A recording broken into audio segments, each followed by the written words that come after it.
malayo ako sa ngayon. May pamangkin ako pero wala kayo yan.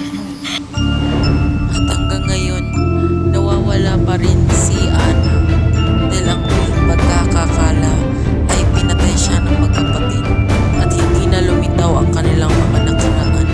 At hanggang sa muli, namatay si Ana at hindi na makikita kung paano rin namatay ang pulis. At hanggang doon na lang ang wakas na lahat sila ay namatay.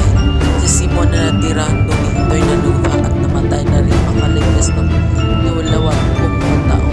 Sa kwento ng siglo ng bahay, pinapaalala na huwag punta doon dahil delikado na dahil hindi ka na makakabalik kung saan ka nagparoroonan. At yun ang kwento ni Ana na wala ng katawan.